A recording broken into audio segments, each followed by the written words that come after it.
Hello and welcome to the Red Tippie podcast. I'm Red Tippie and I'm here with Antoine Bizet from France. How are you, Antoine?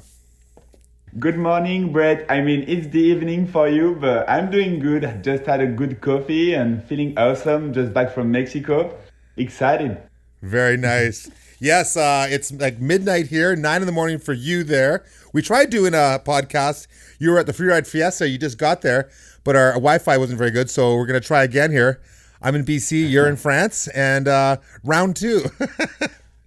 Exactly. It should be way better this time. I'm at home. I set up everything good and better time. We got unlucky last time, but yeah. And I have plenty of stories from Fiesta to tell you about. I'm excited from everything that happened in the last 2 weeks. That's awesome. Yeah, well, so where are you now? This is your house? It looks like a nice, cozy place. Yeah, this is my cozy place. So I live in Lyon. I'm originally from Paris, France, and now I moved to Lyon after coming back from New Zealand 4 years ago. And yeah, just we're next to the Alps. We have some good riding. That's a good city, and this is my home since actually a bit more than a year now. Very nice. Well, it looks like a good place. It looks like you had a good time in Mexico. You won the best trick. I noticed. Yeah, with an Oppo-Cash roll. Yeah, exactly. The Oppo-Cash roll got me the win. I'm super happy about this, and yeah, I was planning to to go for some crazy moves all the way down, but unfortunately, so I still had a bit of stuff I wanted to get all the way down the line.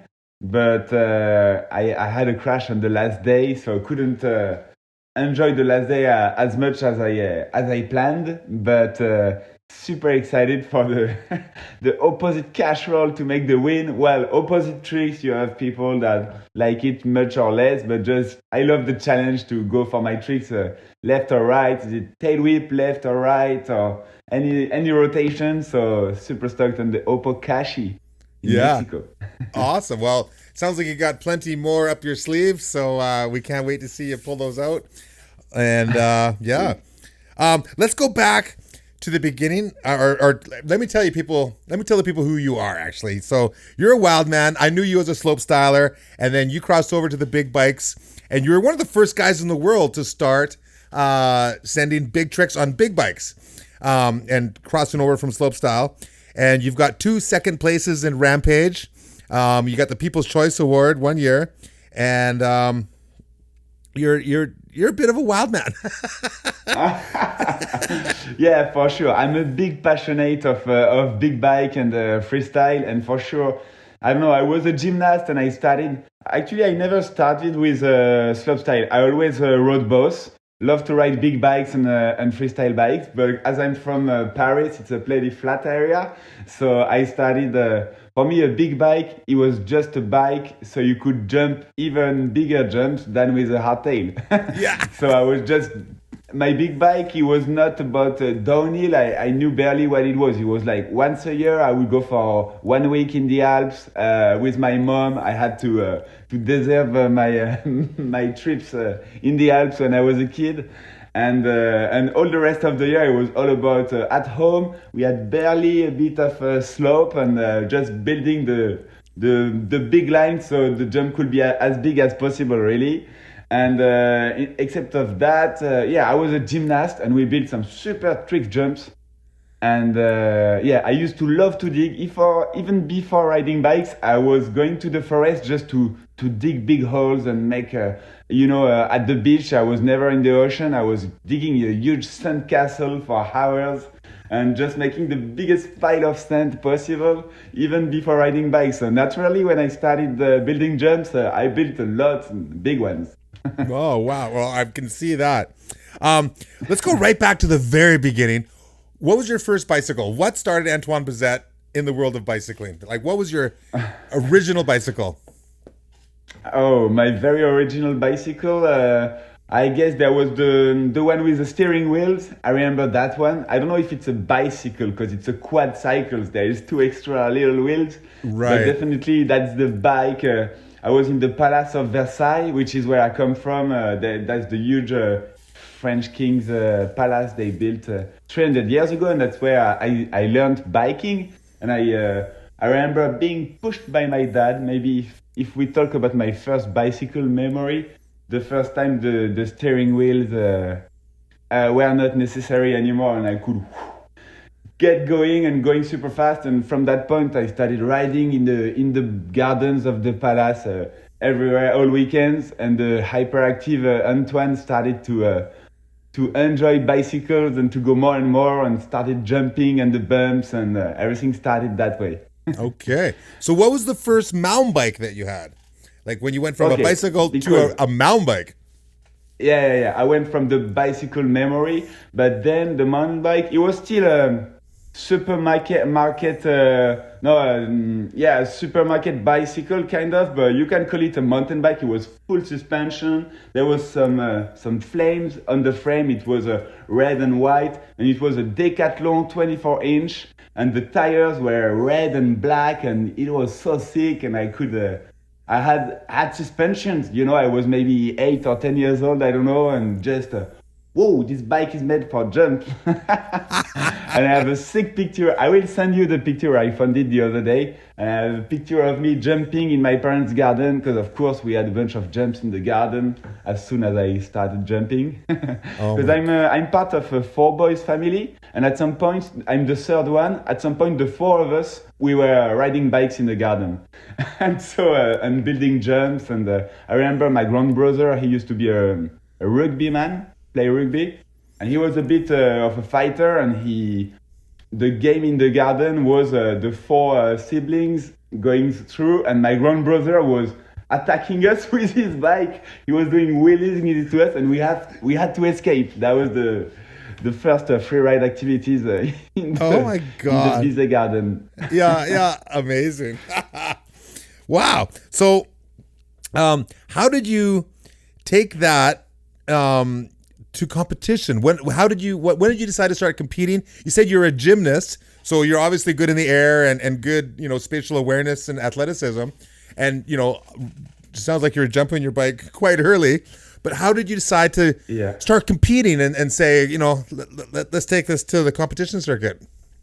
Yeah, honestly, I'm a gymnast, and I did a lot of it. I started bicycle and gym at the same age. Actually, when I was 10, I would say at school we started to go to the forest, because from the palace gardens to the forest, at some point my grandbrother told me, okay, you should come over there to the forest. I know a place. It's not bumps that you're gonna jump anymore. It's proper jumps that people built. There is a kicker and there is a landing, and you should go check it out.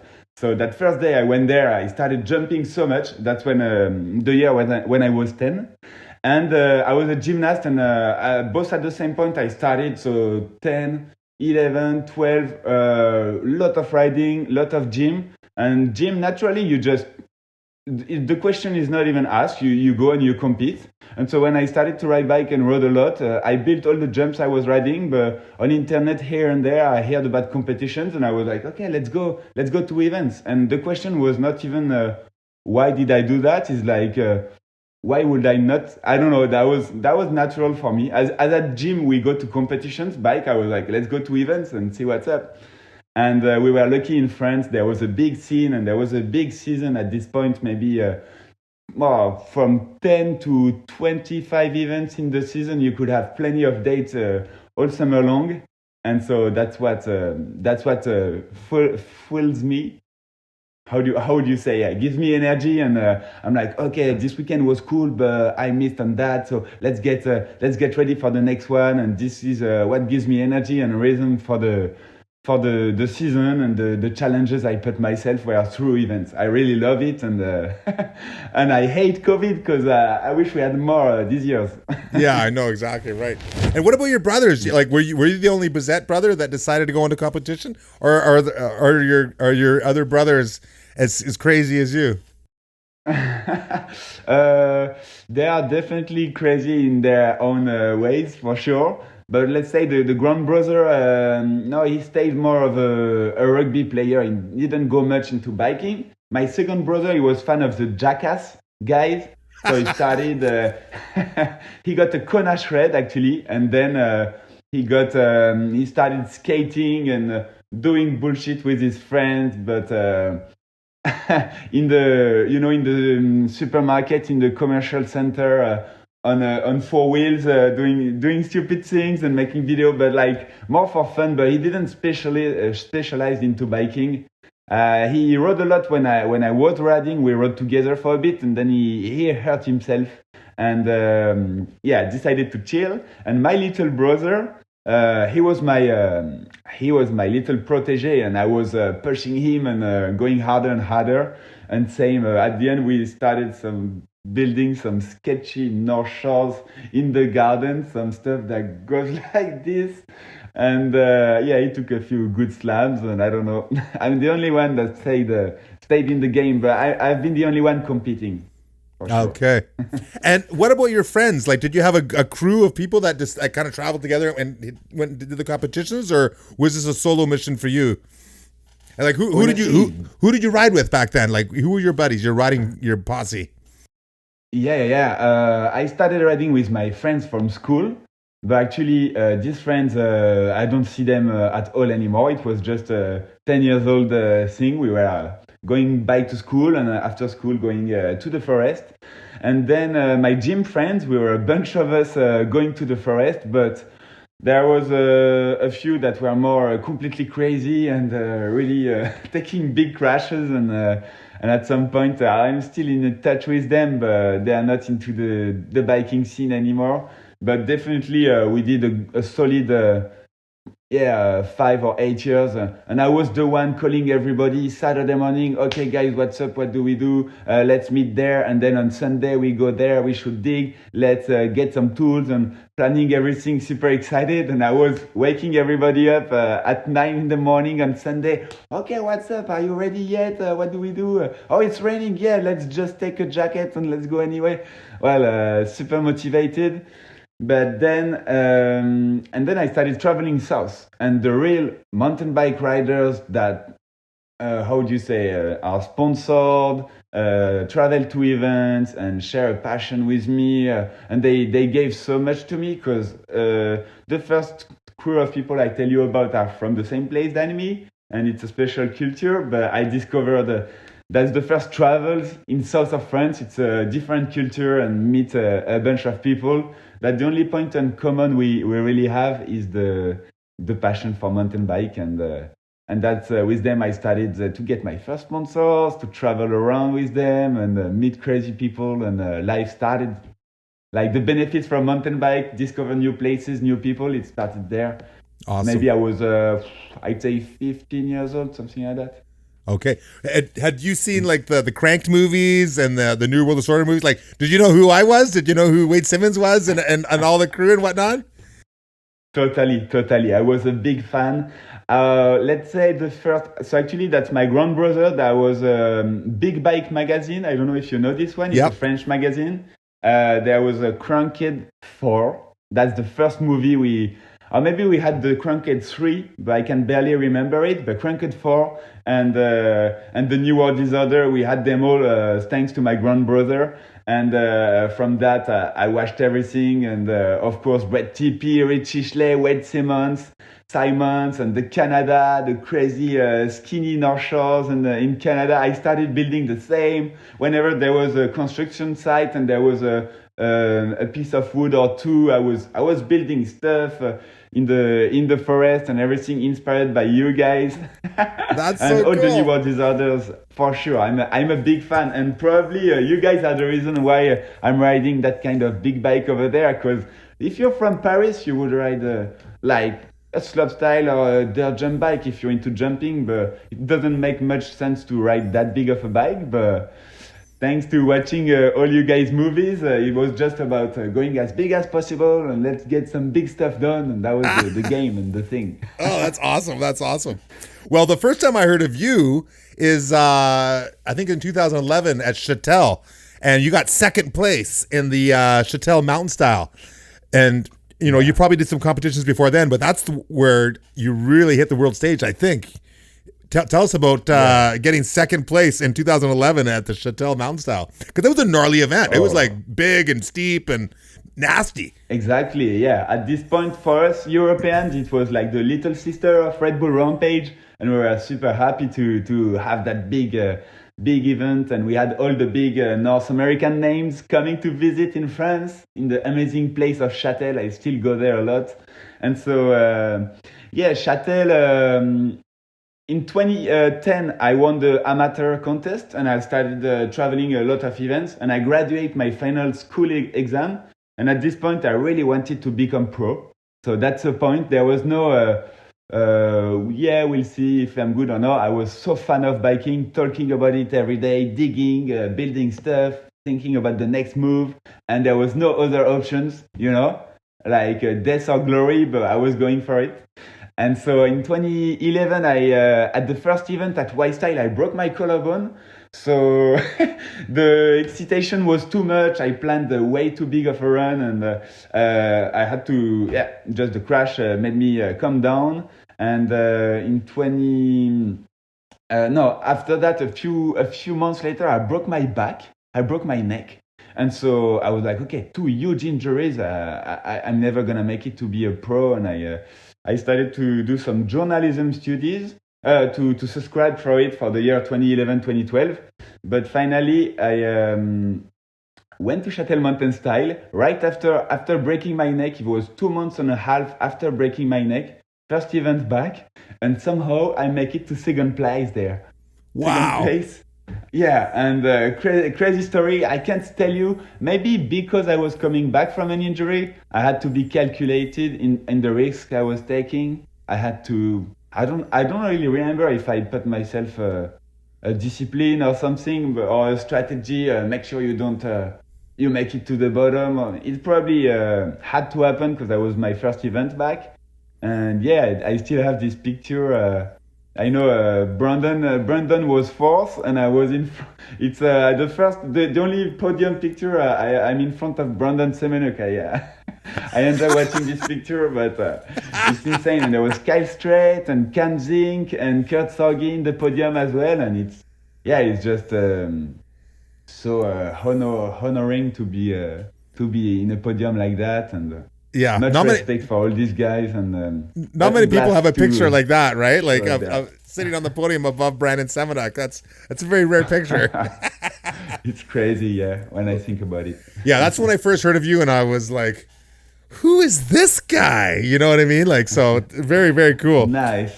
But then the next year, you did Crankworx, and you got 6th. And again, you were with all the big dogs, and it wasn't a fluke because you were in there in 6th place doing Slopestyle. I think at Les Deux Alpes. Yeah, exactly. Back then, it was the Les Deux Alpes France Crankworx stop, and. As I told you, I don't know if I never considered myself as a slopestyler or a freerider. I consider myself as a perfect mix of both. I love riding a big bike in the downhill. I love freestyling my bike and repeating my tricks for hours. And I was the weekend manager with all my friends, as I told you. I mean, usually we were like, okay, what do we do? But at the end, I was like, should we do this or should we do that? And it used to be really 50-50 big bike or hardtail. But so in 2 Alps, I don't know, home it used to be very perfect sand, like the forest. We could dig. Actually, it's inspired by the movie Seasons. I don't know if you remember that one, but the Aptos crew, the freestylers, they ride, Cam McCall and his friends, they ride in this step up next to a university on some super cool soil, like soft dirt. And I was like, wow, this is the thing. And that's where I started. I learned backflipping and then double flipping, all my big tricks. I built the exact same setup at home and with all my friends. And I remember my friend from south of France, he came to Paris once. I was like, yeah, you should come visit, because in south of France, there are some super cool bike parks where they could practice. They had a club with a coach. We were all 10 or 12 years old kids, and like I had nothing at home in Paris, but them in south of France, there was a crew. They met every Wednesday, every weekend, and they would ride together, and it was organized, you know.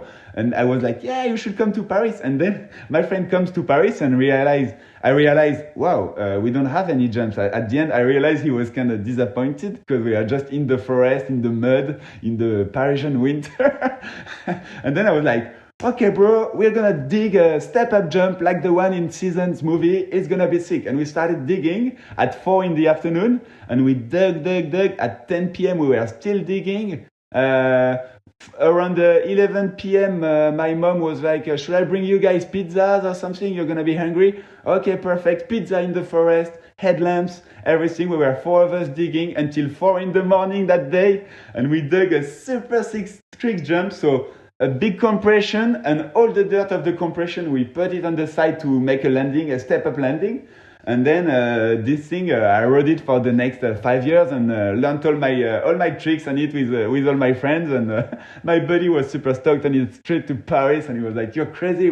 We dug for 16 hours on the first day, and every day we made it a bit bigger and bigger. Everything built with the arms." And I can barely remember the question you asked me, but that's how everything started to get serious. That's how it happened. Then, yeah. Plenty of tricks, plenty of passion, plenty of friends, and lots of riding and competitions. I made it to Alps Crankworx and to the 6th place. That's true.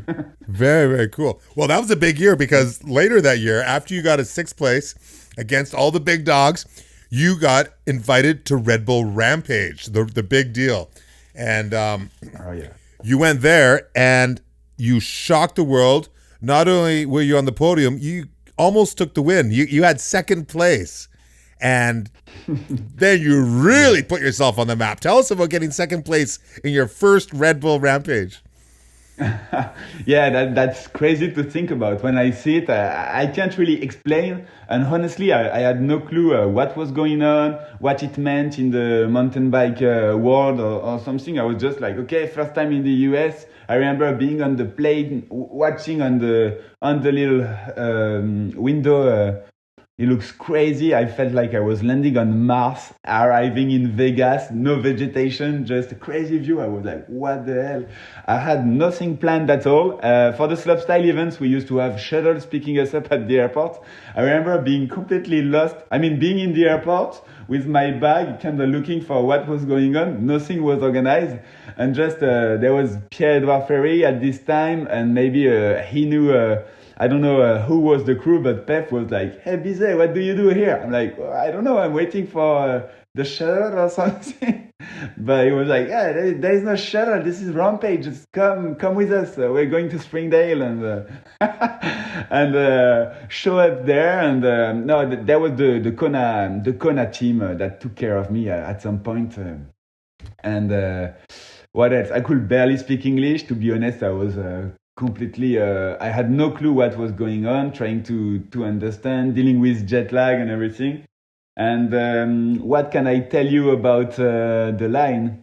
Yeah, I had a little flip on my line, really high on the course, and I was going down some super steep really steep line. Technical. Yeah. I was so surprised by how steep and how crazy the lines were. But I remember getting fourth at qualifying. Andreu Lacondegui was like, "Hey, buddy, you want to take my line from last year? If you want a cool line, you can go this way." Really? So super nice from Andreu. Yeah. And I was like, wow, okay, Andreu gives me his line. That's cool. And I managed to get some big moves and big jumps. I was going through the Icon Thunder on qualifying and make it to 4th place. And I realized, wow, 4th in the qualifiers, that's not too bad. Let's do better in finals. And so I had to pick a super steep line, but at the same time, I was not a steep kind of rider, you know. I show up, I'm like, where should I go? I didn't even know you had to dig lines, you had to ask people. I didn't know what was going on, and I found this line. Actually, I remember I could barely know whose line it was, but I just started to check it and to get ready for it. And at the end, I wrote the line not without even asking, to be honest. I have to be clear here. I rode a line. Nobody complained with me. What's going on? I learned later it was Robbie Bordon's line. He was my teammate at Kona actually, but he crashed earlier that year, and he couldn't compete. And I didn't hear from him, and just honestly, thanks to Robbie Bordon, because Robbie Bordon, that's how I got a sick line, and the bottom I was good at building big jumps and choosing the biggest line, the biggest drops, and the biggest dirt to dirt features. But the top, I was like, what crazy way should I go through? And I think I had no skills to building cool lines, but I found this one nobody was talking about. Nobody told me not to go, or should I? I didn't see anybody on the line when I was checking it, and I went for that one. I didn't really know. Maybe it was there before. I had no clue what it was, and so yeah. First go, I did not practice. First try in my first final run. Okay, let's go. And I missed the turn, and instead of turning right on that drop, I went straight to the big crash. That was the craziest crash of my life. And lucky I could stop. There was a bunch of cliffs, and I rolled for like 100 feet or 150 feet, like non-stop in through the cactus and the plants. I was like, okay, wow, that's Rampage, it's on, you know. And then the second run was all about okay, let's make it to the bottom, understand what went wrong, and I don't know, it's a crazy adventure. And to end up on the second place, maybe there is some years at Rampage where the top guns they have crashes, or sometimes they miss their runs. I remember maybe Semenuk, Zinc. There was some riders that didn't make it to the bottom that year, and there is some years that you can make a mark easier than others. And I got at the same time lucky with how my riding went, and it was that kind of year where all the best dogs maybe couldn't score as big as their level allowed them to. They were, there is that's some competition years, though. That's competition, exactly. right? Yeah, You know what I mean? for sure. I remember watching you coming down in the middle. I remember in the middle there was a point where you had to go down and then you had to turn right, and it kind of pinched out and got super steep and steppy, and it was that moment, and then you got into it, and then it was like you let it go and you kept rolling through it and then continued running, and that was the moment where I went, oh, he's going to put something together here. And then you did. I have chicken goosebumps just thinking I know, about me it too, again. me too. That's what Rampage is all about, right? These goosebumps. It is, like, exactly. Wow. Okay, you put all your lives on the line. The adrenaline rush. Actually, it's super high even before. I don't know if it's when you're on your bike or if it's for the few minutes before. Like before you're getting ready to drop in, you're like, okay, especially for the first years. Maybe the other Rampage you get experienced and you know how to deal with it, but the very first Rampage, the very first final run where you're going crazy and you don't know how much how crazy you go, how to deal with the adrenaline. But we all know it's a crazy event. We're going the craziest we can, and it's pretty unique to have just you go as crazy as you want. You choose your line, you build it. But it doesn't mean everybody knows how to, and I've never been riding that kind of terrain before. So I was like, okay, everybody is going through stiff stuff. I have to find a crazy one, and but it was completely new for me,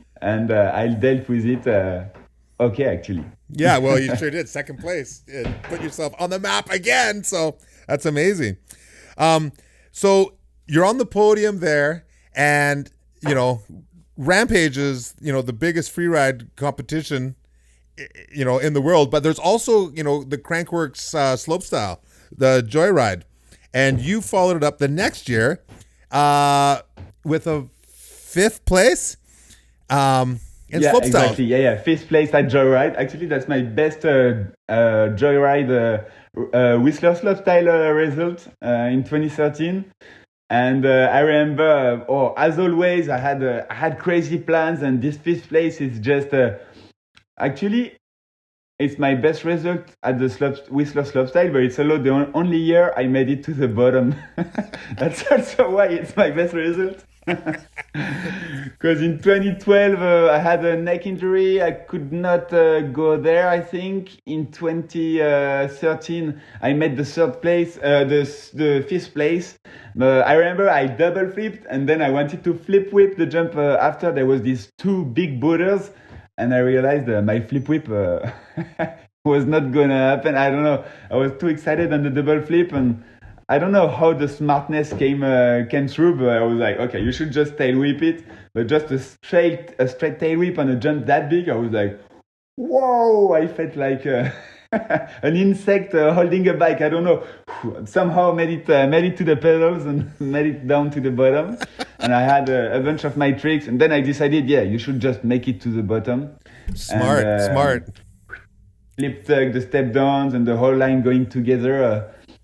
Yeah, there were some very solid runs at this point, and I always loved slopestyle and would love to get back at it. But no, the only difference from before is when my body takes a crash, it takes a few weeks instead of a few minutes to come back.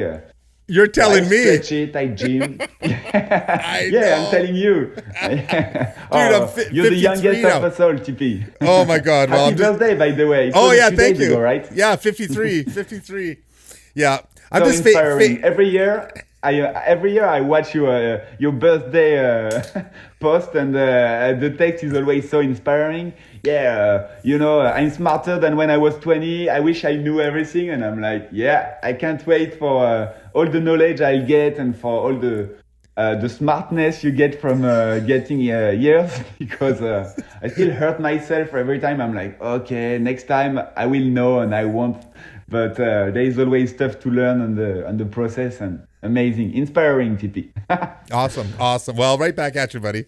Yeah, that's what do they say? Growing old is mandatory. Growing up is optional. Smart. That's true. So that's a great result. It must have been pretty cool being up above Crankworx with thousands and thousands of people. Totally different than Rampage, where there's a few speckled crowds and down over there, and it's like the wind and you and one guy, 3, 2, 1. And then all of a sudden you're at Crankworx and there's like 15, 20,000 people down there. Wow. And then you got to drop in. You know what I mean? Like, it's just totally different. Oh yeah, that's amazing. Crankworx Whistler, and to be honest, my favorite thing in Whistler is you could ride your downhill bike all day long. And when it was slopestyle practice, I used to ride the slopestyle course with the downhill bike. So just enjoying the Whistler bike pack and finishing with, should we go through the slope line with the downhill rigs, and just having fun with just big things and tricksing. But really good times. I was with my friend Leo Delfo back then. Leo, he was in the Kona Clump team, and he made it to second place at Crankworx in Thoualt in France, and got invited to Whistler, and that was crazy. Crazy kid. He was super talented, but dealing with jet lag super bad, like sleeping during the practice instead of couldn't get the practice we needed. But really insane memories and just real passion. There was no professionalism then. There was just passion, and the results made us get the support we needed to travel. But still, we were super young kids, and we had everything to learn. And epic memories for sure. That's awesome. Well, the year after you got that 5th place at Crankworx Joyride in Whistler, you took a big win. You won the Whitestyle Slopestyle, 1st place, and yeah, that was that. You mentioned being on the podium above Brandon Semenuk, at Chatel, and being on the podium with all the big dogs at Rampage, but to take a win must have been pretty cool in 2014. Oh yeah, that's pretty crazy. Actually, I love Whitestyle. People say it's cool or it's not. It's on the snow. But it's a proper mountain bike, a crazy event. We ride in crazy conditions at night in the snow in some crazy jumps. And this is where the first contest I rode in 2010 or 2011. Whoops, I broke my collarbone at Whitestyle at my very first riding. So up. and that was crazy to be back at Whitestyle 2014. I had my big run planned, and I remember calculating, should I double flip this last jump, trying to figure out how it would work. If I didn't break my collarbone in 2011, I was going for a double flip on the last jump, and so that would have been pretty crazy for sure. While 2014 was the redemption year, I made it to the bottom with a crazy run, and just get the win. I think it's a first international win, and maybe the only one of my career. Did I win other stuff? I won other stuff, but that was a big one for sure. And Whitestyle, it was the big jumps of, even if it was not as international as big as the Crankworx event like Whistler or Two Alps or Crankworx series, it was still one of the big events of the year. Still a big one, yeah. Well, it's funny you mentioned like hurting yourself on the double flip and then coming back for the redemption, because the next year you crashed at Rampage down at the bottom trying a double flip and you broke your arm. And I remember, you're having a beer after and we were partying, and I was like, trying to cheer you up, telling you some jokes, and we're hanging out at the bottom of the parking lot. And then you came back after hurting yourself in 2015 at Rampage, and you came back in 2016 and you went for the double flip again after a crazy line. And we're all like, I was watching and I'm like, this is where he broke his arm last year. He's coming into that final jump. He's got a sick line going, a sick run, and he's going for the double flip. 1, 2, boom! And you stopped it and you got second place again, man. So it's just like another redemption. Oh yeah, exactly. Yeah, the double flip story is crazy. That was definitely my banger move. I don't know, from being a gymnast, the double flip was the move I felt confident to go with, and to be honest, there was the Whitestyle, but then at Rampage, it was another. I remember at this point it was wooden features on the course, and it was long and flat. And so I never double flipped a jump that flat, and I had to build a proper special setup. I did a screenshot on the Rampage live replay to see how the kicker was, and I made it 10 times bigger to a proper water jump kicker. So I practiced to water jump on a super flat kicker. And I remember I had to pull pretty much as hard as I could, and it took me a good bunch of tries to understand, like, push the suspension super hard, make the bike small, and then bring it hard. It was a proper process to get the big bike turn, and I managed to get the move perfect and go to Utah. I think before I was injured too. I dislocated my shoulder in this summer, so I was really.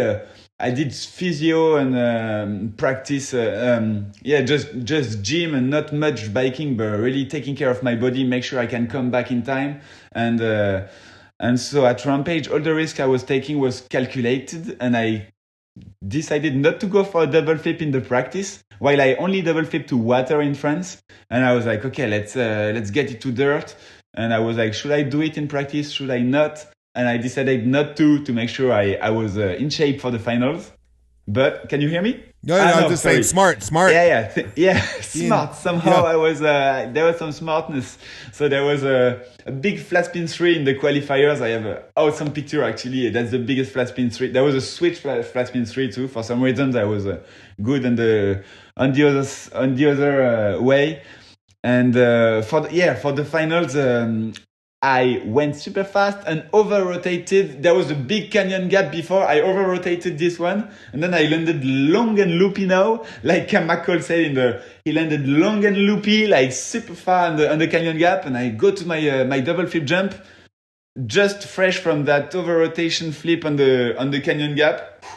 So I was like, okay, dude, careful. I had the over-rotation in my head. So I pulled a bit more chill than I should, and in the air I was like, oh no, the double flip, you had to pull as hard as you could, and I was like, oh no, it's not turning, what do I do? So I tried to tuck and stay on my bike, and I almost made it actually. Maybe I landed like this and my back wheel touched the ground, but my front wheel started to, and that was it. It was with the suspension, and it bounced me to the landing, and horrendous crash. And this year, yeah, we had a bunch of bad crashes. I remember that was also Paul's injury that year, and that was heavy.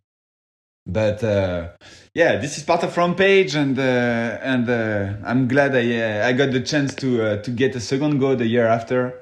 And after practicing, so the year after, yeah, I practiced in France. I had my setup. I double flipped a bunch in my trick jump, and there was no way it was not happening. But I remember at the bottom of Rampage, you just see me touching my heart, and I go like this, but with my head like that, like, okay, I did it, but what's the point? I was wondering why do I take that much risk? The year before, I spent 8 months to heal up from my arm injury. It took really a while, and it was the first very long injury, like much more than my broken neck. When I think about it, broken neck, that can sound like a crazy injury, but 2 months and a half after, podium at Chatel Mountain Style, signing my first contract as a pro, and my pro career started.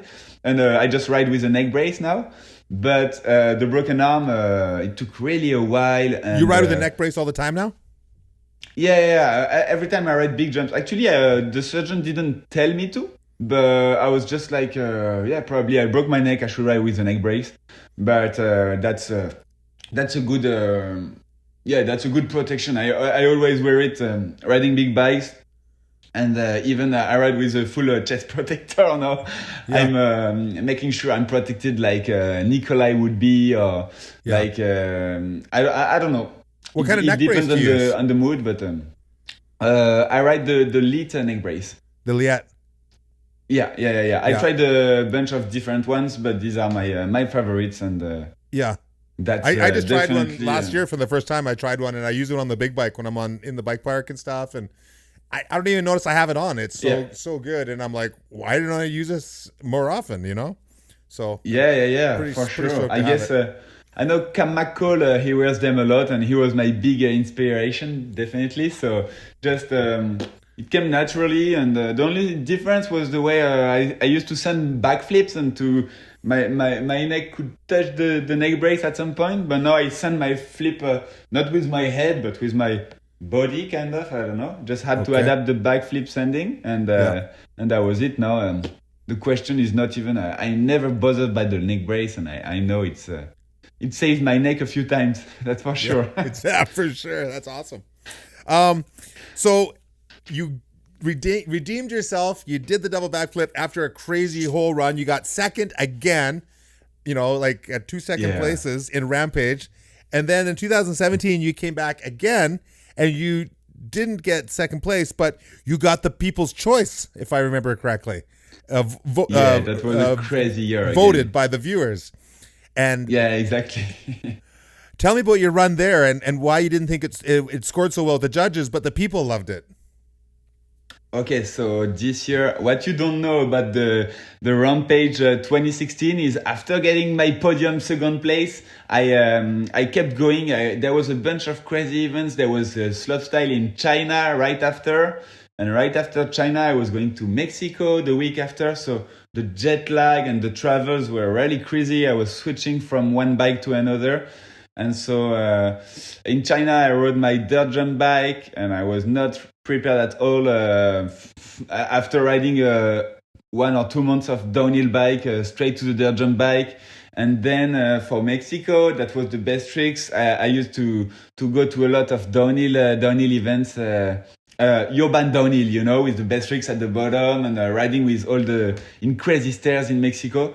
And I hurt myself. I twisted my ankle, and I was hurt in Mexico. And after that, it took me really a while to heal up from that injury.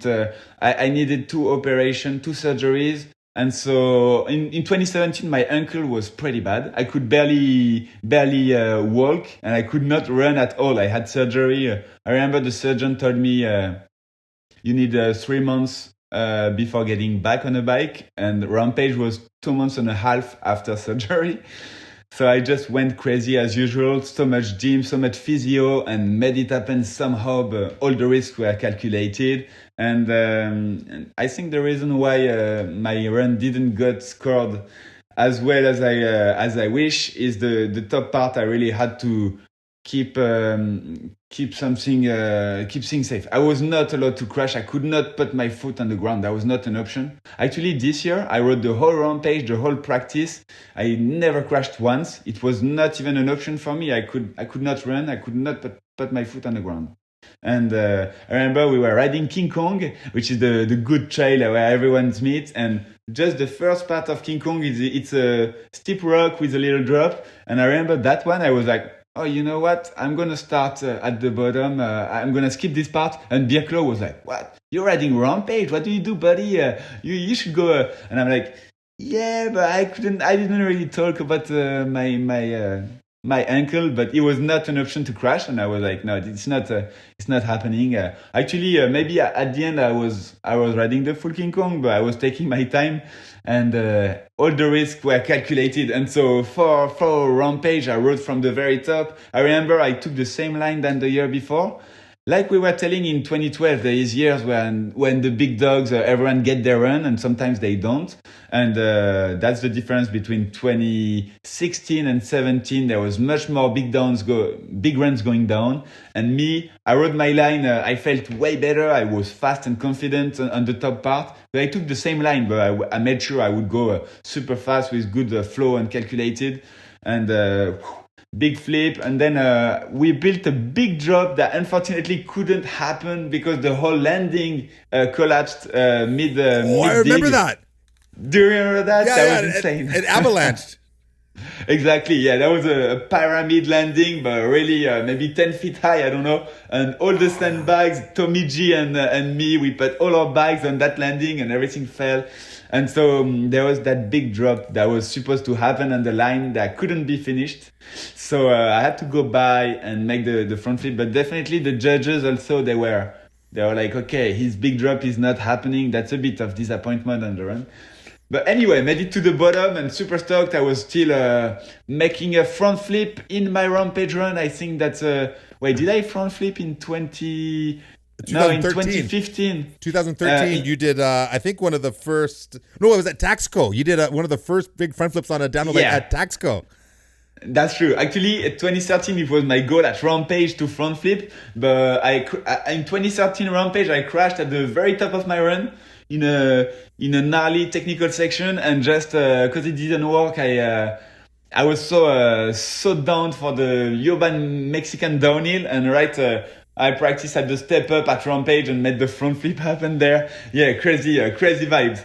And then at Rampage, I made it in 2015, but right before breaking my arm, double flipping. I had a front flip on my run.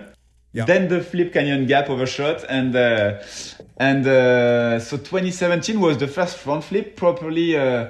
I properly land on my Rampage run. So I was super stoked on that. And then the double flip. But I'm a big fan of freestyle and big tricks and big jumps, but definitely the top part was not as intense as the top dogs lines. Yeah. So that's why he didn't score that well. But the public loved the visual aspect of the big tricks, and everyone was behind me. And you could see at the end, I was super stoked on the end of my run.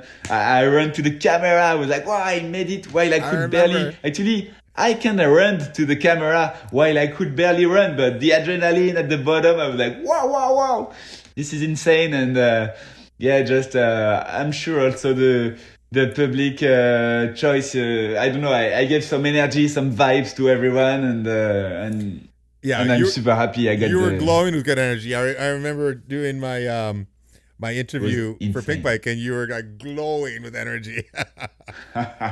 Oh yeah, super happy. That's the passion, and that's what we're doing all of it for, really. I mean, I don't know, everybody has different passions, but definitely I run for adrenaline and for excitement and achieving crazy stuff, and this was one of them. Yeah. So, you know, are we going to see you back at Rampage if we can? Like, how are you going to get back into Rampage, and what are your plans? So my plans is to go back at Rampage. I would love to, and I have my training compounds now in Lyon, and I will hopefully get a video project there, and I have a few tricks planned, and hopefully I can make things happen. And I don't really know how to show my dedication. I know there is less riders than before that get into Rampage, but definitely, I want to film a cool video. I have a bunch of video projects during spring and autumn, and gonna practice hard. And I'm just crossing finger. Definitely, that's my goal. That's all I want to do. Come back to Rampage and get a good run again. And I know that's not everything's in my head. I have to make it happen. And that would be so sick. I was calling just a cameraman friend yesterday. We were talking about, we should do this and that. And then, secret, but I want to build a big setup where I'll be able to make a super cool video with my top tricks and my top riding. And then actually, I also love riding steep and get some proper steep. But I know what I'm best at is the trick, so that's what I'm going to focus on for my video project. And then when this is done, I have this crazy setup, and I want to organize an event and then invite a bunch of riders and make a sick event on these huge jumps I'm gonna build. And then the plan is to spend the summer. I would love to race some downhill. When I hurt my ankle and I couldn't compete in Slopestyle or Freeride, I was going to Enduro World Series. There was an amateur category, and so we rode some super sick trails and super good ravito, riding fresh lines, and I really loved it, and it sharps your riding. So that's one of the things. After getting all my big moves down and show how big I can go, spend the summer in the French Alps or in Canada if the borders open. Hopefully we can travel around and just get some super steep riding and mountain proper things. The stuff I was not ready for at the first time, but now I know how it works. And honestly, that's the goal, and there is big plans. And if I get my big jumps built, there should be also a Bizet Jam event in this upcoming season. So I have to put everything together, but well, if anyone can do it, you can do it. You've done it before, and nothing seems to stop you. And you're off to a good start. Just down at the Freeride Fiesta, you got the best trick award with an opposite cash roll, and that wasn't even everything you had planned, because you did have a good crash there, and you still won the best trick award. Yeah, that's awesome. Actually, Freeride Fiesta, it's crazy. The event, Johnny, he's 22, 23 years old now, but he put together a crazy event, and we've got everything we want to enjoy all week long. And we are in the best conditions to have fun on these crazy jumps. And this year, I was getting ready. I had a good session on the last jump. That was kind of a step-up jump where you can get your tricks safe. Actually, I remember missing cash rolls. I didn't get it first go, but I could crash on my leg. I told you it can take a bunch of weeks when you take a bad crash, but this time I could crash there and be like, okay, the physio take good care of us. And the day after, I managed to land plenty of cool tricks. And actually, that's my plan today. I'm editing the YouTube video with all the rush I have on my phone, all the clips people gave me, and my GoPro clips. And I got the opposite cash roll, but I got also opposite flat spin, bar spin, some big 360 tables, and some flip tucks, and plenty of cool moves. And I was planning in my head a line top to bottom. I was like, that would be cool if I get this done here, here, here. And I was looking for making a sick line happen on the Sunday. But unfortunately, I had a big crash on the Saturday, I mean. But plenty of big moves, and the opposite cash roll was a huge one, and I did not realize, but everyone told me, hey Bizet, I voted for you for the best tricks. Yeah, me too. Hey, yeah, that was cool, bro. And at the end, he was like, hey, that's probably not much else happened, I don't know. And at the prize ceremony, Johnny was like, hey, don't forget to come close to the podium for the ceremony. I was like, oh, what's going on? Yeah, that's cool. I got the award. Yeah, exactly. That kind of exciting vibes, and definitely super motivating. Even if I can see, I always actually it's probably like that for everybody. I had big plans and I made a few happen, but it's always how you calculate the risks. I think we were talking about Rampage. Yeah, probably the plans I have in my head for this Rampage are probably way too high. I know it. I mean, if I manage to do everything I want to do, I deserve 10 times to be on the Rampage podium, you know.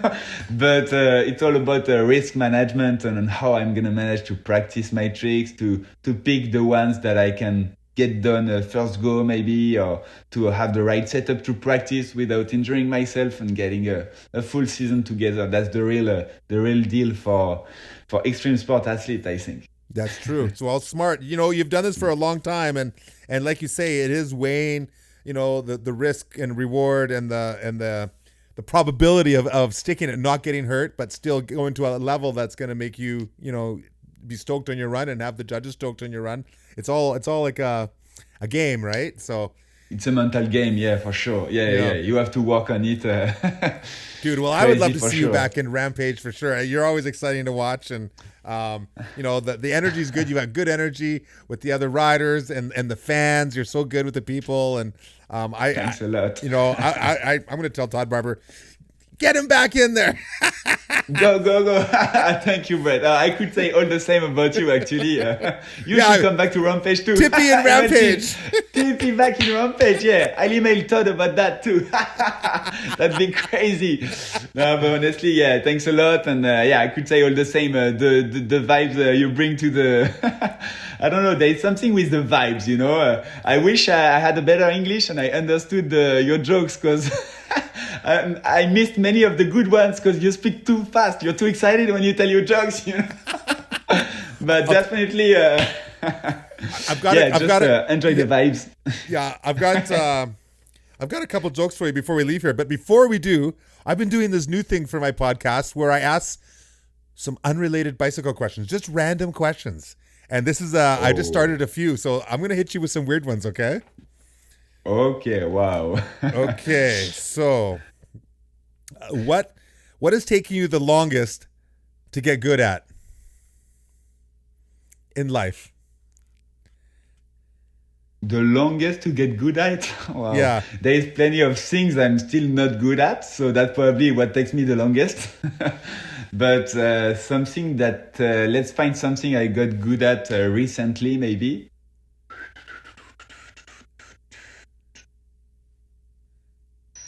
Like paying your taxes, or cooking a certain meal, or making yourself go to sleep before a big event, or what is taking you the longest to get good at? Okay, I'm still not good at sleeping before a big event, but it's not the best thing. I can cook vegetables now. I started taking care of my food, and now I think I don't drink cow milk anymore. Like, taking care of my food, it's part of being a pro athlete.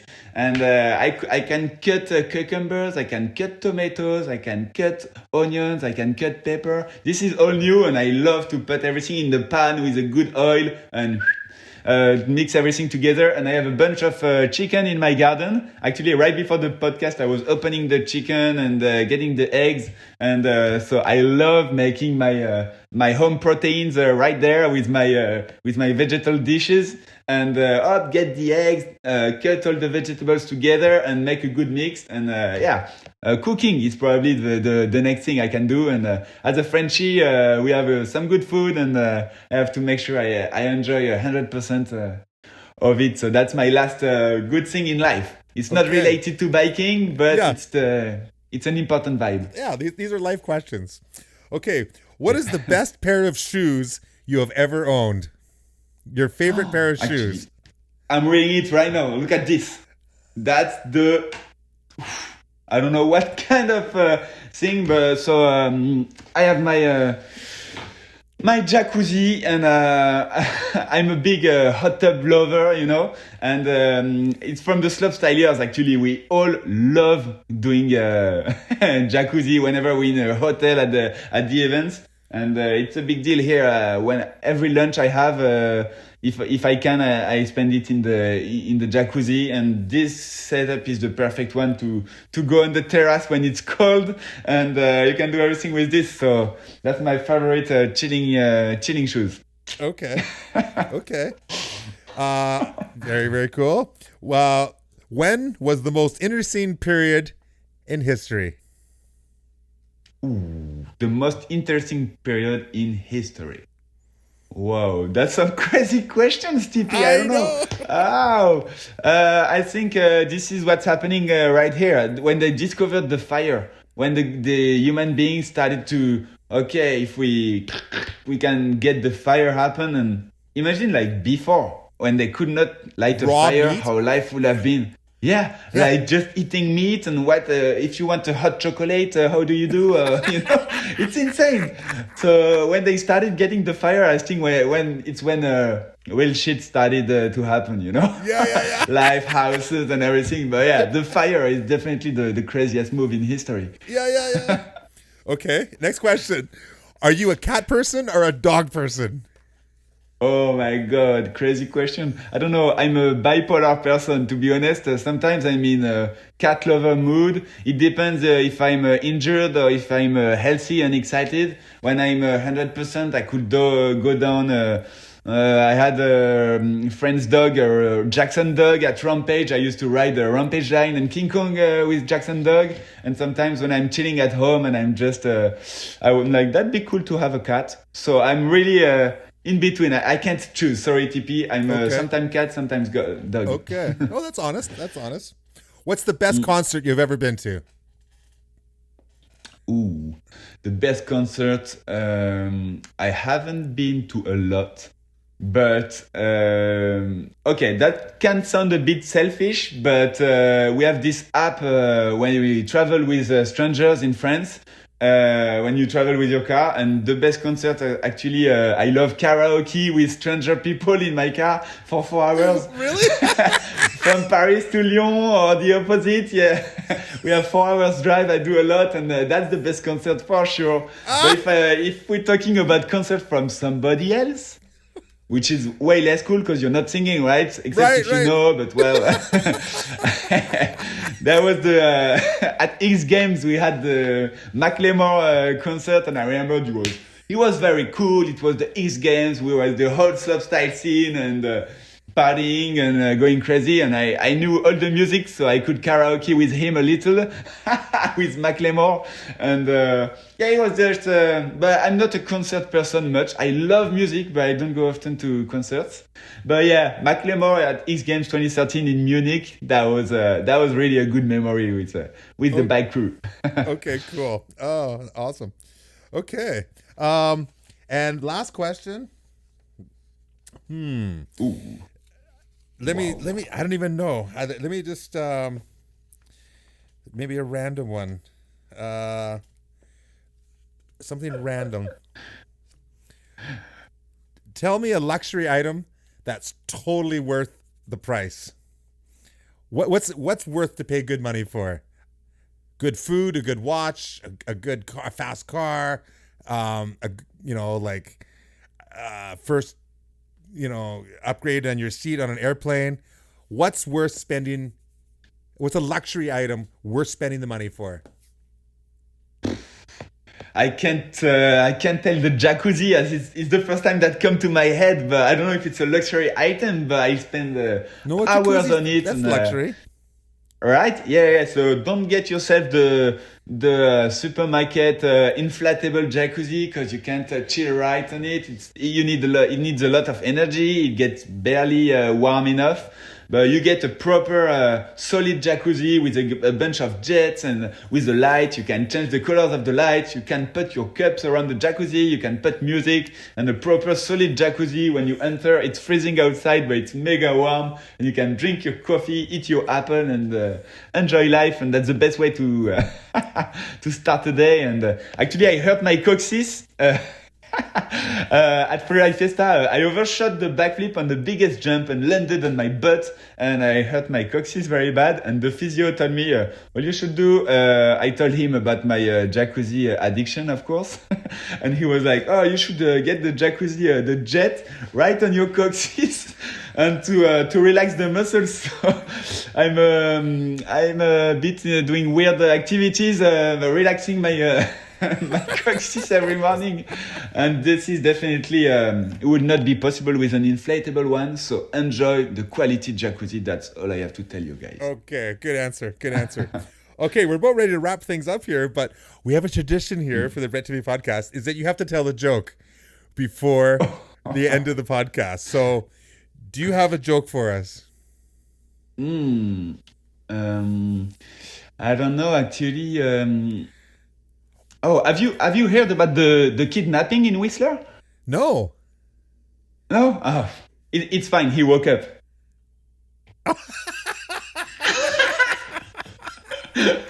Did it work? Was it good? Yeah, that's good. I'm never sure with English jokes. Yeah, no, that's good. He was napping, you know? That was crazy. But I have another one. But do you know about the who can drink? But I think I learned it from you. I'm not sure. But who can drink 5 gallons of water? That's one of my favorite ones. Who can drink 5 gallons of water? I have a friend that can. Do you know him? Is his name Jerry? It's Jerry Can, you know Jerry that? Can. Jerry Can, of course. Love it. I don't know where it comes from, but that's some epic vibes. But I'm new at English jokes, but thanks. That was really good. That was really good. You have a good coach. I have a French joke for you.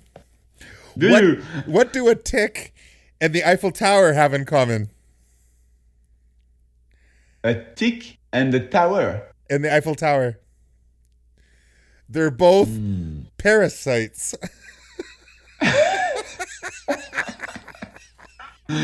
That's true. That's epic. Parasites. Yeah. By far. What kind of a hat does a camera wear? What kind of a hat does a camera wear? I don't know. A lens cap. Let's go. Oh, yeah, for sure. Holy shit.